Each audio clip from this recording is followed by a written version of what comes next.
Good morning, everybody, and thank you, Max.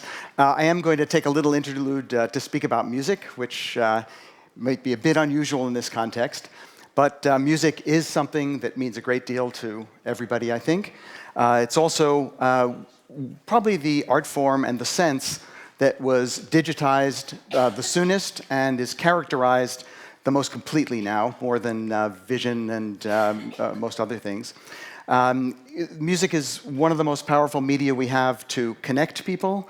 It's also one of the most powerful media we have to interrogate and understand ourselves. And as John Cage said, music is a way of building societies that we'd like to live in. So whether they can change our society or not, they're an incredibly powerful way of imagining what society could be. So I wanted to just talk about two possible models today, one about music to bring people together and one about music to understand ourselves. Where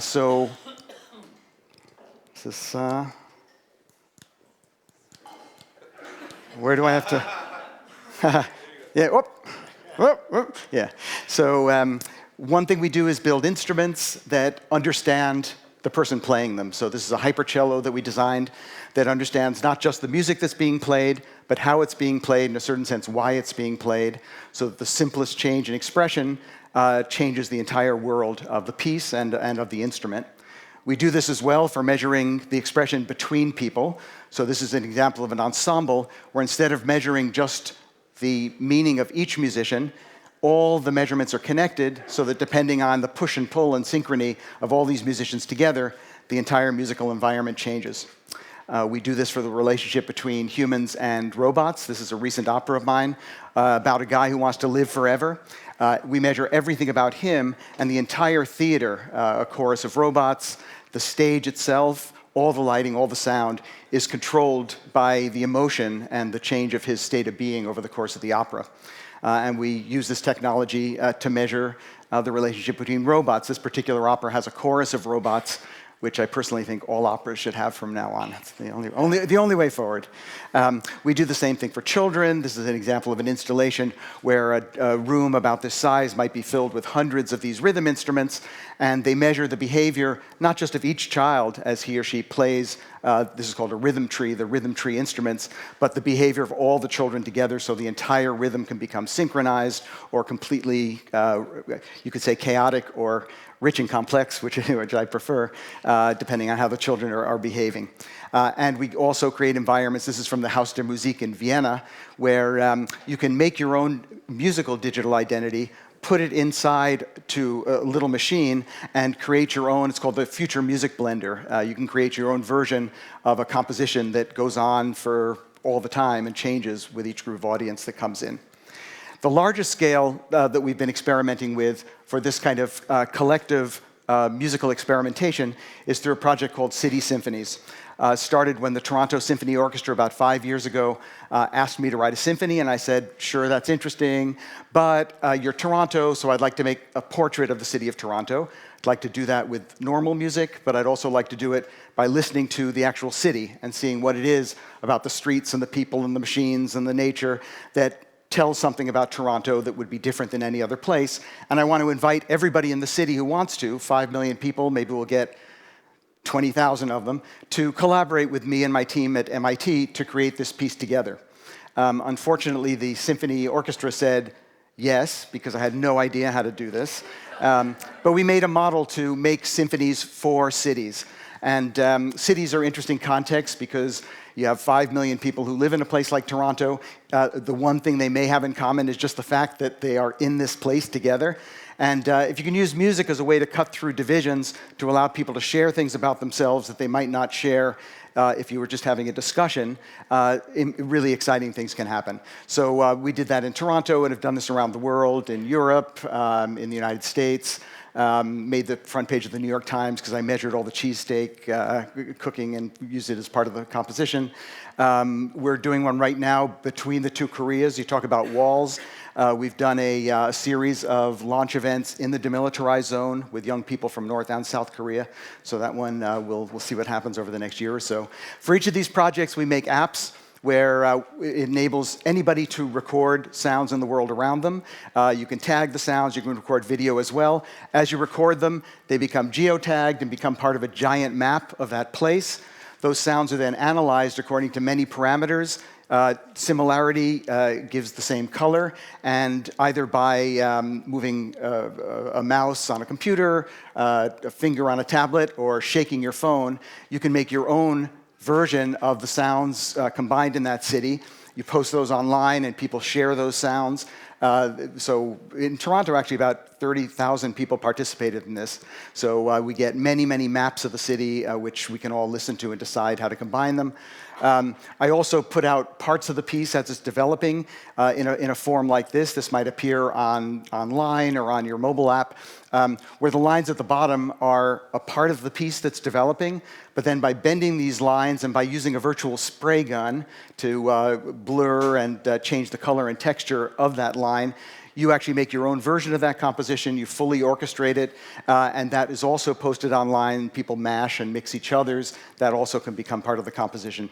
We make a whole variety of software like this Hyperscore software that allows anybody to create music from scratch with lines and color. This is particularly designed for schools. So in Toronto, a half of the school children in the whole city of Toronto made pieces about what they felt about Toronto using this software. Push a button and it gets transcribed automatically, or automatically with a little help from me actually, for the orchestra. So I can use those as part of the symphony as well. We of course bring together, I agree completely with what Sandy said. We learned in Toronto, not surprisingly, that just by building digital communities with these tools gets you only a little bit. You have to build communities to get people excited, then bring people together in person in all kinds of contexts, and then use the digital tools to build on top of that. So we work with people all over the place in all kinds of contexts to build these pieces. So this is just a little video about the project we did in Detroit called Symphony in D. Fantastic, exciting project in Detroit, which is a city that needs every possible context it can get to bring people together and to think about the future of that city. So there'll be a little bit explaining the project and then just about a minute of what that symphony sounded like when it came together.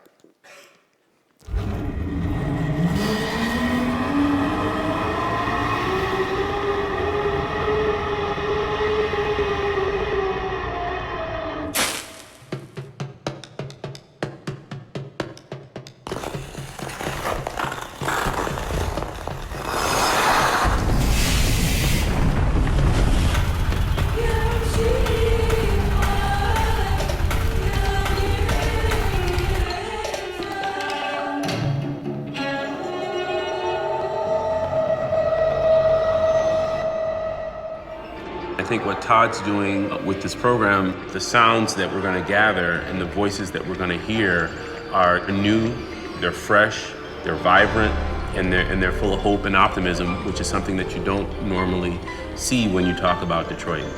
I love how he's incorporating like all the sounds of the city, and he's giving people who've lived in Detroit and know the city the best the opportunity to share with the rest of the world what they love about the city themselves.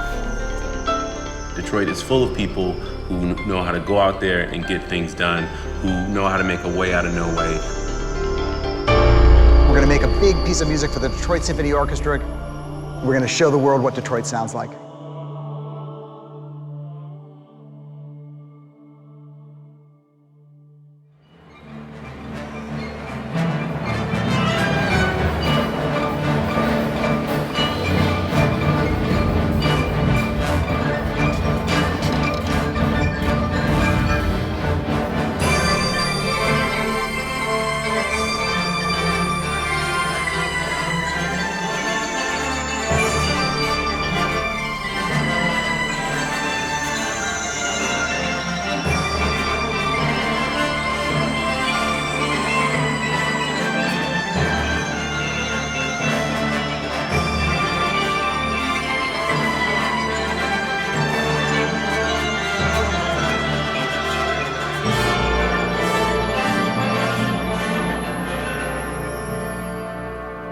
If you can't see, we are not done yet. If you don't recognize the genius in refusing to be generic, if you still can't tell the difference between the boom and the bass, you've never been to Detroit. But don't worry, we'll still be here when you decide to learn.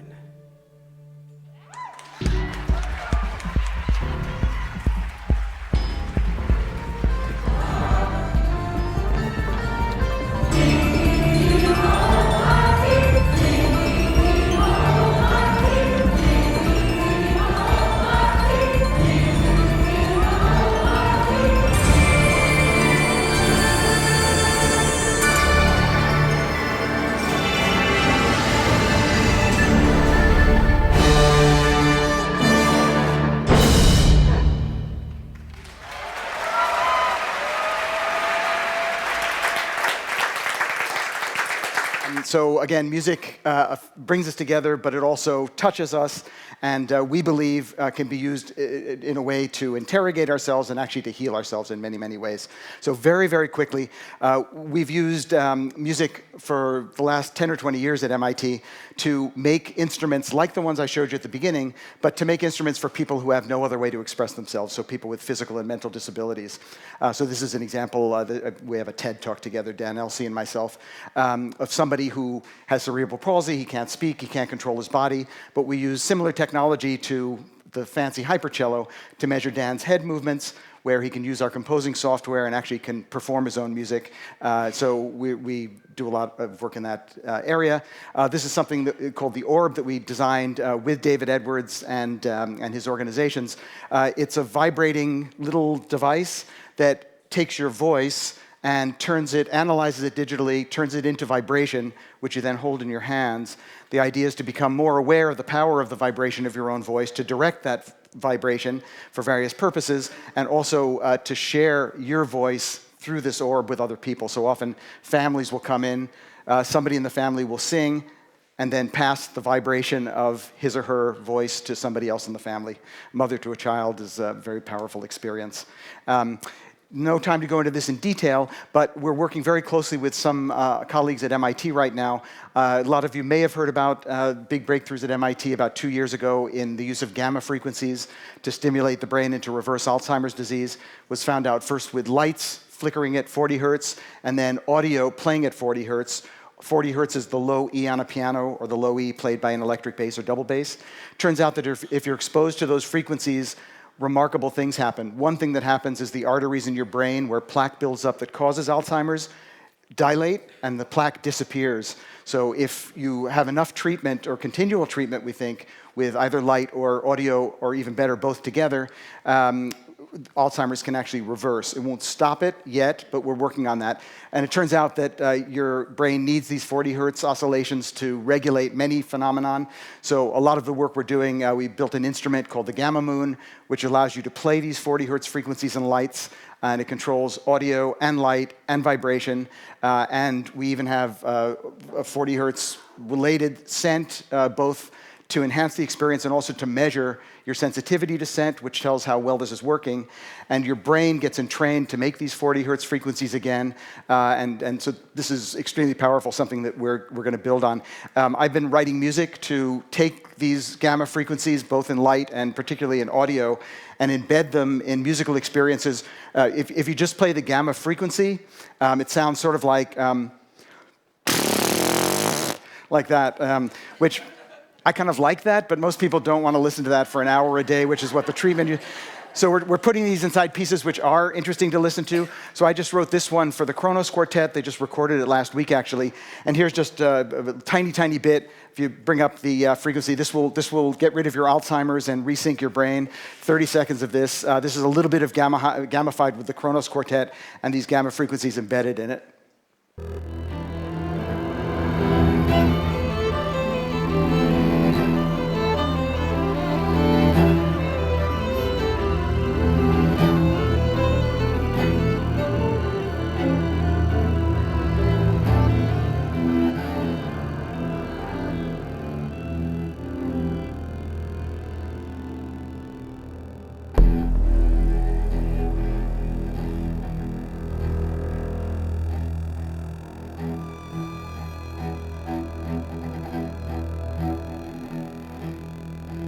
So already that gave you a little shot. I can play this for you later if you want. And just to finish, this is a field, I think, the ability of music to really cure and help people in very profound ways that I think is just going to grow and grow and grow. We've just started a collaboration with two of my grad students at MIT, Alexandra Riguer and Rebecca Kleinberger, with Padmini Pillai, who you know well now. And the idea of this collaboration is to find out if chronic inflammation and sickness in general can be assessed and affected through changes in sensory input, and in particular through the use of our own voice, through chanting or through different kind of vocal sounds. Padmini probably didn't tell you this, but she's an extraordinary vocalist as well as a scientist, so we have a lot of common interests.